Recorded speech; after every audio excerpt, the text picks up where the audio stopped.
तो friends, life on earth channel में आपका स्वागत है। Welcome to life on earth channel. तो फ्रेंड्स, आप नमस्कार। तो आज हम फिर से सभी को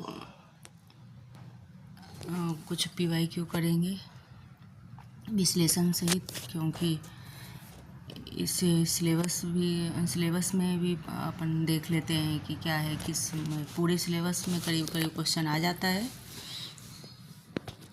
मतलब पूरे सिलेबस का ही क्वेश्चन रहता है पीवाईक्यू में, क्योंकि वो क्वेश्चन रहता है ना एग्ज़ाम का, तो वही पीवाईक्यू होता है। तो पूरे सिलेबस का होता है 10 यूनिट का, और व्याख्यात्मक भी है। तो एक नज़र 10 यूनिट में एक नज़र दिया जाता है। तो इसलिए हम पीवाईक्यू विश्लेषण सहित करते हैं। तो फ्रेंड्स, देखते हैं पीवाईक्यू में क्या है आगे का। ये 2021 का पीवाईक्यू है, यूजीसी नेट का, और नेट सेट सभी में उपयोगी है। तो यहीं से क्वेश्चन आते हैं। तो फिर क्वेश्चन नंबर 4 देखते हैं। निम्नलिखित में से कौन सी निर्गुण भक्ति काव्य की कवि नहीं है? निम्नलिखित में से कौन भक्ति काल के कवि नहीं है? मलुकदास, बाबा लाल दास, ईश्वर दास और सुंदर दास। तो 3 है। ईश्वर दास नहीं है निर्गुण भक्ति काव्य के। तो क्यों नहीं है, व्याख्या में देखते हैं कि ईश्वर दास निर्गुण भक्ति काव्य के कवि नहीं है। ईश्वर दास का संबंध राम काव्य धारा से है।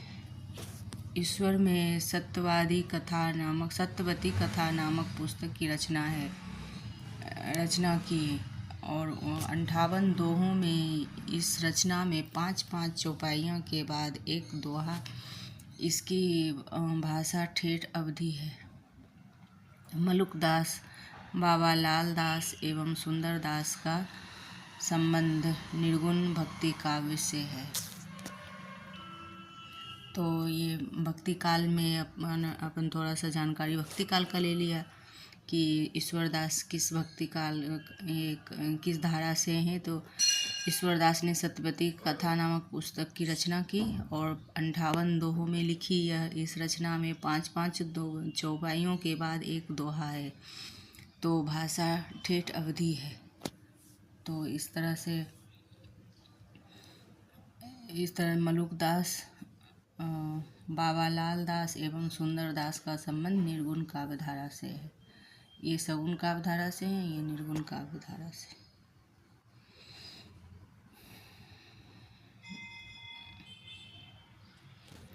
फिर आगे देखते हैं।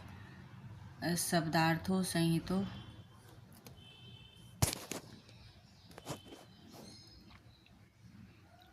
शब्दार्थ ये शब्दार्थ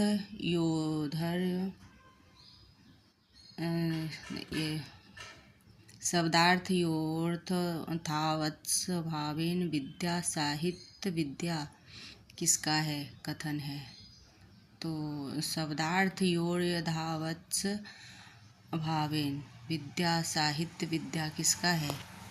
तो राजशेखर का है। व्याख्या में देखते हैं। उपयुक्त कथन आचार्य राजशेखर द्वारा कथित है कि आचार्य राजशेखर 10वीं शताब्दी के हैं और काव्य शास्त्र के पंडित थे। इनकी प्रसिद्ध रचना काव्य मीमांसा है।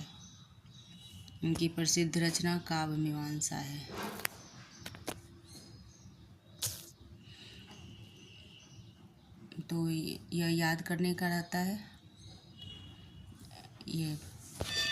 ये दोहा, ये संस्कृत के शब्द कनिष्ठ होते हैं जो संस्कृत। तो यह ध्यान रखना है कि शब्दार्थ एक कोई सेंटेंस पकड़ लिया जाता है, मतलब शब्द कि किनका हो सकता है। तो शब्दार्थ योऽर्थावत्स भावेन, शब्दार्थ इस तरह से कुछ भी इसमें एक पॉइंट पकड़ के लिया जाता है कि वो किनका हो सकता है। फिर पुरूरवा का है। पूर्वा द्वारा कहे गए संवाद हैं। कवि और प्रेमी एक नहीं है। प्रेमी तन की सुंदरता का पर मुग्ध होता है, जबकि कवि देह से दूर जाता है। और फिर मैं तुम्हारे हाथ का लीला कमल हूँ। कुसुम और कामनी दोनों होते हैं, परंतु फूल अधिक सुंदर होते हैं। प्रेम केवल जलन नहीं, प्रेम केवल जलन नहीं, वह अमृत शिखा है। तो कौन सा कथन सही होगा? क्या पूछा गया है? पूर्वा द्वारा कहे गए संवाद कौन सा है? बी और डी होगा। मैं तुम्हारे हाथ का लीला कमल हूँ और प्रेम जलन नहीं, कैसे अमृत शिखा है। तो यह पूर्वा द्वारा कथन है, बी और डी। तो फिर देखते हैं व्याख्या में। तो पूर्वा के मध्य में कुछ व्याख्या देख लेते हैं, मेन पॉइंट ही आ जाएगा। तो पूर्वा द्वारा कहे गए संवाद बी और डी में निहित है। तो दिए गए कथन कहाँ से है? रामधारी सिंह दिनकर से है। दिए गए कथन पूर्वा का रामधारी सिंह दिनकर का है। एक हुआ उर्वशी नाम की नायक, उर्वशी के नायक द्वारा कहे गए हैं।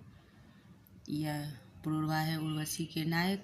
उर्वशी प्रेम और सौंदर्य की काव्य है, और इस रचना में कवि ने प्रेम की छवियों को मनोवैज्ञानिक धरातल पहचाना है।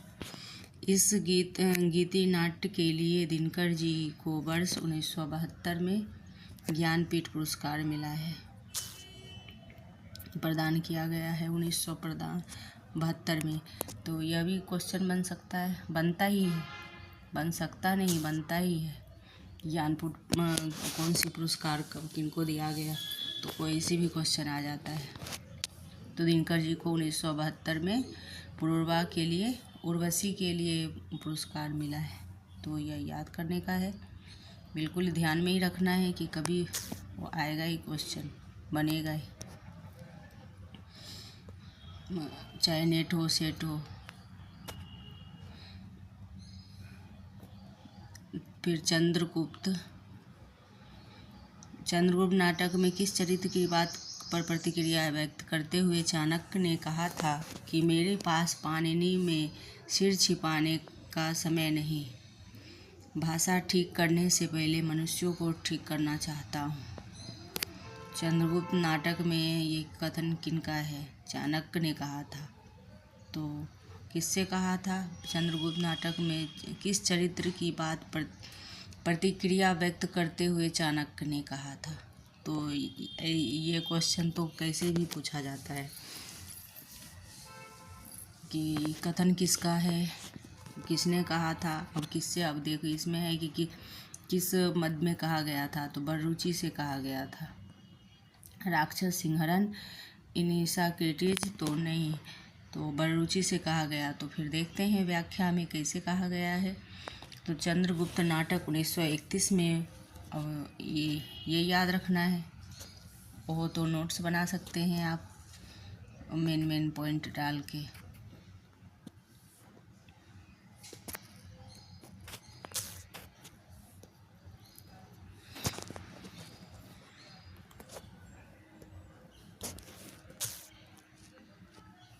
चंद्रगुप्त नाटक 1931 में बररुचि की बात पर प्रतिक्रिया किया गया है। तो ऐसे नोट बना सकते हैं। चंद्रगुप्त का नाटक का है 1931 का, और किससे ये वक्तव्य कहा गया है? तो ये बररुचि से कहा गया है। मेरे पास पाणिनि में सिर खपाने का समय नहीं, भाषा ठीक करने से पहले मैं मनुष्यों को ठीक करना चाहता हूँ। यह प्रतिक्रिया तब की गई थी जब बररुचि चाणक्य को पाणिनि के प्रयोग का पता लगाने के लिए तक्षशिला जाने को कहता है। तो जयशंकर प्रसाद द्वारा रचित नाटक चंद्रगुप्त 4 अंकों में विभाजित है। तो यह भी प्रश्न बनता है कि चंद्रगुप्त नाटक के अंक क्या हैं। इस बार रामधारी सिंह दिनकर के से प्रश्न MP सेट में आया था, और 3 घटनाएं ऐतिहासिक हैं। जो इनमें 3 घटनाएं ऐतिहासिक हैं। अलग क्षेत्र, अलछेंद्र का आक्रमण, नंदकुल की पराजय और सेल्यूकस का प्रभाव। यह तीन ऐतिहासिक है।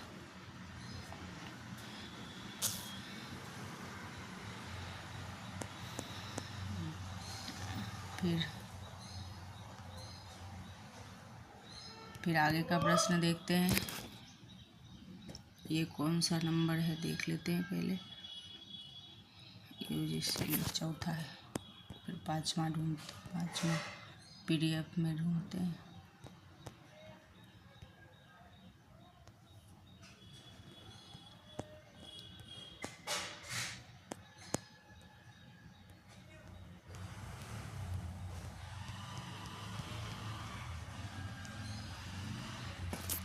बच्चन सिंह के अनुसार परिवर्तन कविता से संबंधित सही तत्व कौन से हैं? तो जीवन की शकुंतला और परिवर्तन की द्वंद्वात्मकता ने इस कविता के रूप विधान को जटिल और प्रभावशाली बना दिया है।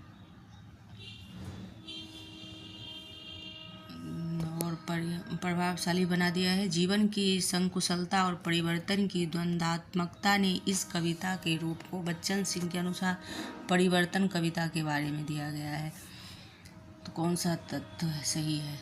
तो परिवर्तन में एक ही लय का प्रयोग किया गया है।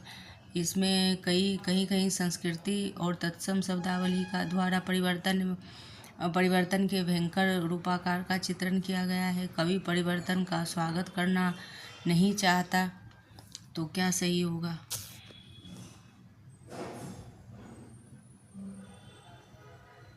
तो B और D होगा। तो B और D में क्या है? परिवर्तन। B और D में है कि परिवर्तन में तीसरा है A और C। जीवन की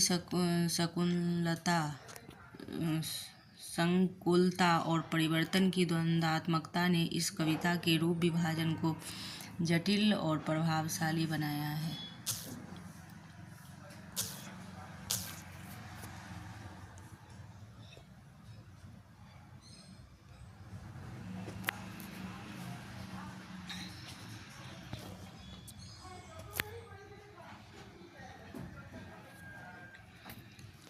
और C है कि इसमें कई संस्कृति की तत्सम शब्दावली के द्वारा परिवर्तन भयंकर रूपाकार का चित्रण किया गया है। तो पहला है कि जीवन की संकुलता और परिवर्तन की द्वंद्वात्मकता ने इस कविता के रूप विभाजन को जटिल और प्रभावशाली बनाया है। और C होगा, इसमें कई संस्कृति की तत्सम शब्दावली द्वारा परिवर्तन के भयंकर रूप का चित्रण किया गया है। ये दोनों सही होंगे। और B परिवर्तन में एक लय का प्रयोग किया गया है, ये नहीं होगा।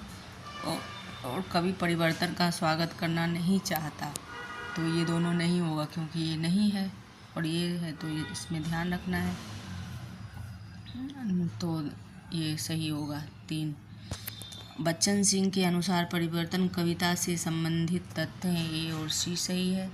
फिर व्याख्या में देखते परिवर्तन कविता की रचना क्या है। परिवर्तन कविता में रचनाकार कौन है? सुमित्रानंदन पंत हैं। और इसका प्रकाशन वर्ष है 1926। पल्लव नामक काव्य संग्रह में है। तो यह PYQ है पल्लव का। यह भी MP सेट में PYQ है कि सुमित्रानंदन पल्लव का प्रकाशन वर्ष दिया हुआ था।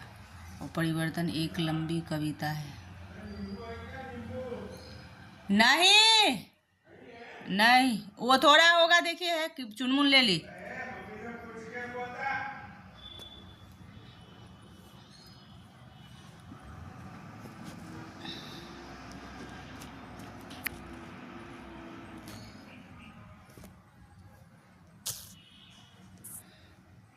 नीचे 2 अभिकथन के रूप में लिखित है, जो दूसरे के कारण के रूप में है। तो ये 9th क्वेश्चन है। स्त्री विमर्श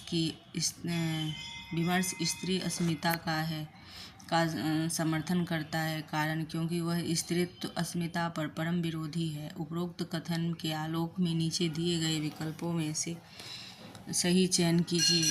तो A और R सत्य है। R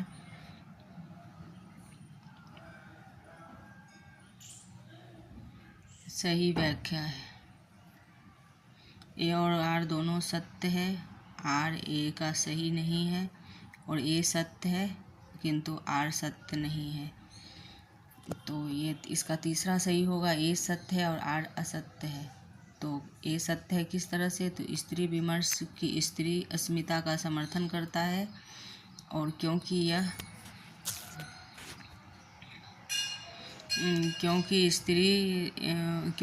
स्त्री अस्मिता का परम विरोधी है, तो विरोधी शब्द गलत होता है, इसलिए असत्य है। व्याख्या देखते हैं। स्त्री विमर्श स्त्री अस्मित तीसरा नंबर सही है, तो ये एक सत्य है और आर असत्य है। तो स्त्री विमर्श की अस्मिता का समर्थन करता है, यह अभिकथन सत्य है, क्योंकि नारी जीवन में अनेक समस्याएं देखने को मिली है। इन्हीं समस्याओं को दूर करने और नारी शक्तिकरण तथा स्त्री अस्मिता के केंद्र में रखकर स्त्री विमर्श की रचनाएं लिखी गई है। स्त्री विमर्श राजनीतिक आंदोलनों, विचारधाराओं और सामाजिक आंदोलनों की एक श्रेणी है, जो राजनीतिक, आर्थिक, व्यक्तिगत, सामाजिक और लौकिक समानता को परिभाषित करने और व्याप्त करने के लक्ष्य में साझा करते हैं, क्योंकि यह स्त्रीतर अस्मिता का परम विरोधी नहीं पक्षधर है। तो यह सत्य है, ये सत्य है और आर असत्य है। फिर आगे का प्रश्न देखते हैं। टॉमस अस्टर्न्स एलियट के अनुसार परंपरा क्या है? संस्कृति का अंश नहीं है, निर्जीव होती है, अनुपयोगी होती है, जीवित संस्कृति का एक अंश होता है। तो एलियट का पहले PYQ में भी कुछ देखा था, अब इसमें भी है कि अनुपयोगी है, इसका आंसर है। तो फिर इसका व्याख्या देखते हैं। अनुपयोगी है, टॉमस एलियट के अनुसार परंपरा अनुपयोगी है। तो फिर देखते हैं इसकी व्याख्या। फिर आगे का है भविष्य परंपरा संबंध है। भविष्य परंपरा संबंध है, क्योंकि परंपरा अतीत को वर्तमान से जोड़कर ज्ञान का विस्तार करती है। तो इलियट के बारे में बहुत सारी जानकारी मिल रही है। इलियट का कहना है कि परंपरा कोई मृत या अनुपयोगी वस्तु नहीं है। वस्तुतः जो मृत या अनुपयोगी है उसे परंपरा की संज्ञा देना ही अनुचित है। तो परंपरा जो अविच्छिन्न प्रवाह है, जो अतीत से लेकर वर्तमान और भविष्य तक प्रभावित रहती है। परंपरा का विस्तार देश में भी और काल में भी है। तो फ्रेंड्स, इसको बहुत बार बार पढ़ के ध्यान में रखना है, क्योंकि इलियट से अभी PYQ ये MP सेट में क्वेश्चन आए हैं। तो ये इनका है क्या, यह ध्यान में रखना है कि इलियट का कहना है कि परंपरा कोई मृत या अनुपयोगी वस्तु नहीं है, और यह मृत और अनुपयोगी में उसे परंपरा की संज्ञा देना ही अनुचित है। परंपरा तो अविच्छिन्न प्रवाह है, जो अतीत से लेकर वर्तमान भविष्य की तक प्रभावित रहती है। तो इसको समझ के करना है। आगे का प्रश्न देखते हैं। क्योंकि ये फिर AR का कथन है, तो कौन सा है? उपन्यास मानवेतर चित्रण का निषेध करता है, क्योंकि वह मानव चरित्र चित्रण पर विशेष बल देता है। तो इसका कौन सा सत्य है? तो ये असत्य है। उपन्यास मानवेतर चित्रण का निषेध करता है, यह गलत है। और क्योंकि यह मानव चरित्र चित्रण पर विशेष बल देता है, ये सही है, आर सही है। तो इसका व्याख्या देखते हैं किस प्रकार से सही है। उपन्यास मानवेतर चित्रण का निषेध करता है, और यह कथन क्योंकि उपन्यास में मानव के अतिरिक्त चरित्र यथार्थ, विषाद एवं गहन चित्रण किया है। साथ ही उपन्यास मानव चित्रण का है विशेष बल देता है, व्यापक सामाजिक जीवन की झांकी करता है, मानव चरित्र का प्रकाश डालता है और रहस्यों को खोलने का है। तो यह AR का कथन है, जो कि अधिकतर गलत हो जाते हैं। तो ये इस पे ध्यान देना है, व्याख्या के रूप में बार बार देखकर ध्यान देना है, तो ये प्रश्न आते ही हैं, अपने मन से ही करना होता है। नाटक का एक उद्देश्य, ये भी AR का कथन है, नाटक का उद्देश्य जनोपदेश है। और B में है क्या कि क्योंकि नाटक में उपदेश के अतिरिक्त कोई और बात नहीं हो सकती। उपरोक्त कथन के आलोक में नीचे दिए गए विकल्पों में से ही कीजिए, तो फिर इसका क्या होगा? ये सत्य है और आर असत्य है।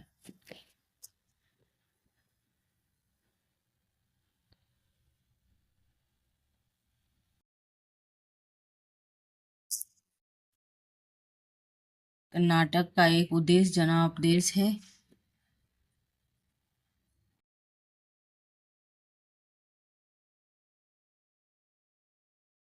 यह कथन असत्य है क्योंकि नाटक के माध्यम से समाज के हृदय में रक्त का संचार किया जाता है। नाटक में उद्देश्य के अतिरिक्त कोई और बात नहीं हो सकती। यह कारण असत्य है क्योंकि नाटक के उपदेश में के अतिरिक्त सामाजिक समस्याओं को भी शामिल किया जाता है। तो इसमें कई सारे क्वेश्चन बन रहे हैं, तो ये भी ध्यान रखना है कि नाटक क्या क्या विशेषता है, तो आएगा। इसके अतिरिक्त नाटक का उद्देश्य मनुष्य को प्रगति की ओर बढ़ाने का संदेश है। तो ये सत्य है और असत्य है। भाषा भूषण का विवेच्य क्या है? अलंकार है। भाषा भूषण का विवेच्य है अलंकार। फिर आगे देखते हैं, फिर भाषा भूषण के बारे में व्याख्या देखते हैं। भाषा भूषण का विवेच्य है अलंकार।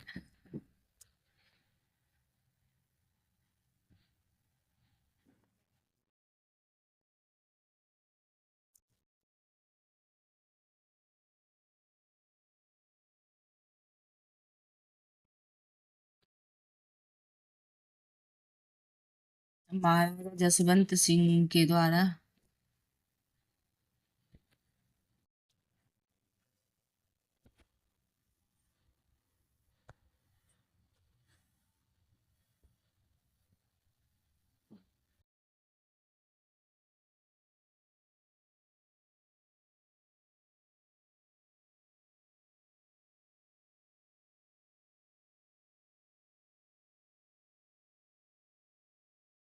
भाषा भूषण जसवंत सिंह द्वारा रचित बहुत छोटी सी ग्रंथ है। भाषा भूषण किसका है? जसवंत का है, जसवंत जी का है, महाराजा जसवंत जी के का है, जो कि अलंकार निपुणता पर बहुत ही प्रचलित पाठ्य ग्रंथ रहा है।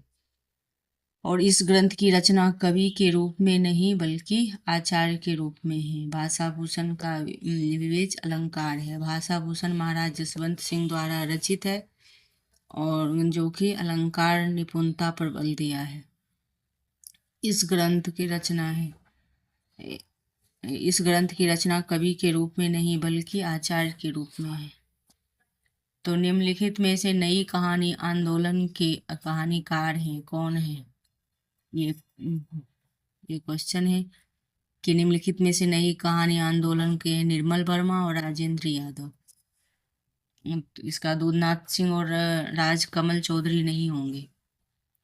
तो नीचे दिए गए विकल्पों में सही उत्तर पहचानिए, तो बी और डी सही होगा। तो व्याख्या देखते हैं कि नई कहानी आंदोलन के कहानीकार निर्मल वर्मा और राजेंद्र यादव हैं, दूधनाथ सिंह नहीं है। और दूधनाथ सिंह का संबंध सठोत्री आंदोलन से तथा राजकमल चौधरी का संबंध नई कविता से है। तो यह बिल्कुल ध्यान रखना है क्योंकि ये क्वेश्चन है, अभी भी नए में भी आता है कि एक एक पॉइंट उठा के दे दिया जाता है कहीं से भी। तो अपने को डिटेल से यदि जानकारी होती है तो ही अपन वहाँ पे एग्जाम में दिमाग लगा पाते हैं। तो फिर से देखते हैं, नई आंदोलन की कहानीकार निर्मल वर्मा और राजेंद्र यादव हैं। दूधनाथ सिंह का संबंध सठोत्री कहानी के आंदोलन से है। तो फिर ये ध्यान में रखना है कि दूधनाथ सिंह का संबंध कहाँ से है? सठोत्री कहानी आंदोलन से है, ये नहीं कि नई कहानी से है, ये ध्यान में रखना है। और तथा राजकमल चौधरी का संबंध नई कविता से है। इनका कहानी से है दूधनाथ सिंह का और नई कविता से राजकमल चौधरी का। फिर निर्मल वर्मा नई कहानी में से संबंध रखते हैं। उन्होंने अपने प्रत्यक्ष अनुभवों के आधार पर भारतीय पश्चिम और संस्कृति के अंतर्द्वंद पर गहनता से और व्यापकता से विचार किया। इस कहानी संग्रह के कत्वे और कलाकार पानी के लिए कत्वे और काला पानी के लिए वर्ष 1985 में साहित्य अकादमी पुरस्कार प्रदान किया गया। तो कब किया गया है? नई कहानी, इन्हें कहानी संग्रह में कत्वे और काला पानी में 1885 में साहित्य अकादमी पुरस्कार, ये पूछा जाता है पुरस्कार के बारे में। तो यह याद रखना है। राजेंद्र यादव ने नई कहानी के नाम से हिंदी साहित्य में कमलेश्वर और मोहन राकेश के साथ एक नई विधा का सूत्रपात किया है। तो मुंशी प्रेमचंद्र द्वारा स्थापित साहित्य पत्रिका हंस का पुनर्प्रकाशन इन्होंने ही वर्ष 1886 से किया और आजीवन इस दायित्व का निर्वहन किया। तो देखिए इसमें बहुत सारे तथ्य मिल रहे हैं जो कि हम एग्जाम में मिस हो जाता है। तो राजेंद्र यादव के बारे में है कि कमलेश्वर और मोहन राकेश के एक नई विधा का सूत्रपात किया है। और मुंशी प्रेमचंद्र द्वारा स्थापित साहित्य पत्रिका, तो देखिए मुंशी प्रेमचंद्र के बारे में भी उनका कौन सा है? हंस पत्रिका प्रेमचंद्र जी का है, तो यह भी एक क्वेश्चन है। इन्होंने वर्ष 1886 और आजीवन इस दायित्व का निर्वहन किया। पुनर्प्रकाशन इन्होंने किया है। साहित्य पत्रिका हंस का पुनर्प्रकाशन इन्होंने 1886 में किया। आजीवन दायित्व का निर्वहन किया। फिर 15 नंबर देखते हैं, ये मिलान करना है। तो देखते हैं, होली पीछे मत फेंकिए, मेरी जन्मभूमि परंपरा बंधन नहीं, किनका है? तो होली है प्रताप नारायण मिश्र का। होली है प्रताप नारायण मिश्र का। पीछे मत फेंकिए, पीछे बाल मुकुंद जी का है। मेरी जन्मभूमि है, तो मेरी जन्मभूमि किनका? हजारी प्रसाद द्विवेदी का है। और परंपरा बंधन नहीं, विद्यानिवास मिश्र का है। तो 3 नंबर सही है। ए का तीसरा, बी का चौथा, सी का पहला और डी का दूसरा। तो दी गई, फिर देखते हैं व्याख्या में, देखते हैं कि किस प्रकार से है। होली है निबंध में रचनाकार प्रताप नारायण मिश्र हैं। यह चेतना का संस्कार नामक निबंध संग्रह में संग्रहित एक व्यंग्य वर्तमान निबंध है। संवाद शैली में लिखे गए इस निबंध में 2 पात्र हैं, जिसमें एक पात्र होली आगमन पर उल्लास की उपेक्षा करता है, जो दूसरा पात्र होली के प्रति निरसता जाते हुए देश में व्याप्त समस्याओं एवं विडंबनाओं के प्रति क्षोभ प्रकट करता है।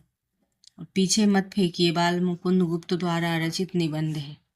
शिव शंभू के चिट्ठे 1904 में लिखा गया है, जिसमें 1903 से 7 के दौरान भारत मिश्र पत्रिका में ये सभी चिट्ठे प्रकाशित हुए हैं। और इसे 8 चिट्ठों लॉर्ड कर्जन के नाम से अलंकार पर उस पर व्यंग पूर्वक ये सांकेतिक प्रहार करते हुए लिखा है कि पीछे मत फेंकिए, चौथा अध्याय है। और ये पीछे मत फेंकिए चौथा चिट्ठा है। ये चिट्ठियां 1 वर्ष तक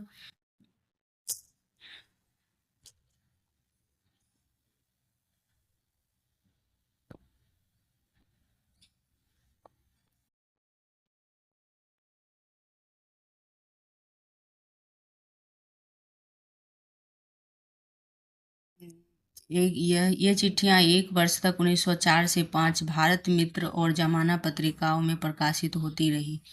तो यह याद रखना है कि ये एक चिट्ठियां 4 और 5 के में भारत मित्र और भारत मिश्र जमाना पत्रिकाओं में प्रकाशित होती रही। मेरी जन्मभूमि हजारी प्रसाद द्विवेदी द्वारा रचित ललित निबंध है। ये द्विवेदी जी ने अपनी जन्मभूमि ओजवालिया गांव के प्रति स्नेह का श्रद्धा व्यक्त किया है,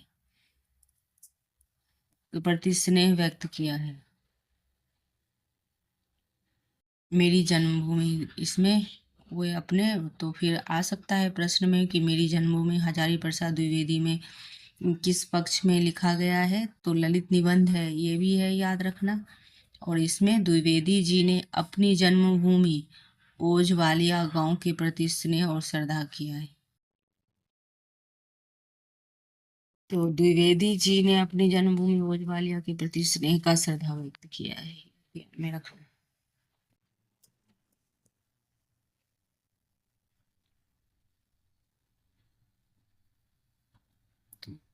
ना प्रश्न हुआ 15 प्रश्न। फिर देखते हैं और है क्या, नहीं।